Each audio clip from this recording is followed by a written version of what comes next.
વરસાદના કારણે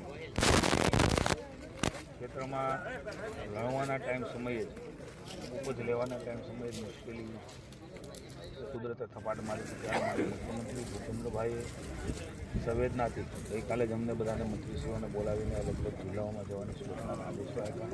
રાત્રે જ બધા અમે અલગ અલગ જિલ્લાઓમાં પહોંચીને સવારથી ખાસ કરીને સૌરાષ્ટ્ર દક્ષિણ ગુજરાતમાં એમની અસર વધારે છે ત્યારે એવા જિલ્લામાં મોકલ્યા છે. તમામ જિલ્લાઓ તો રિપોર્ટ એ રિયલ ટાઈમ મોનિટરિંગ તમામ તંત્ર સાથે ધારાસભ્યશ્રી સાથે સંપર્કમાં રહીને કરી રહ્યા છે.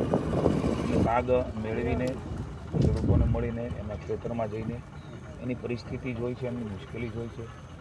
તંત્રને પણ પ્રાથમિક આવાજ તૈયાર કરવાનું કહેલું છે. મહુવામાં ખાસ કરીને શિવાભાઈ અમારા ધારાસભ્યશ્રી ખૂબ સક્રિયતાથી પહેલા દિવસથી સંપર્કમાં છે.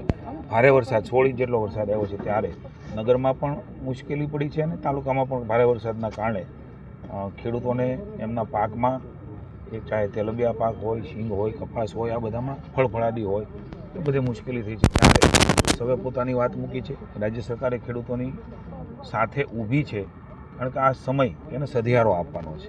માનસિક રીતે માણસ તૂટી જતો હોય છે ત્યારે એમને સધિયારો પણ મહત્ત્વનો હોય છે. બાકી બધી મદદો અને સહયોગ તો થતો જ હોય છે અને કરતા રહેતા હોઈએ છીએ અને તમામ સહકારી આગેવાનો હોય, તમામ લોકોને ભાવના હોય છે.